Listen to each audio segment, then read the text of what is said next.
It's been amazing. I love this city and I love this contest. At first, I was so nervous, but after I saw my friends up there, so since we're all from different places, we get to like share our cultures, and it's amazing to skate with them. Yes, I went to different second-hand clothing shops with my mom. Probably the best trick contest. I got to land all the tricks that I wanted to land, and it was my first time landing them in a contest.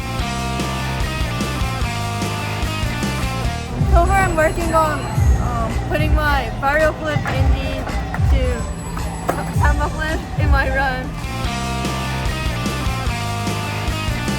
Everyone did amazing, but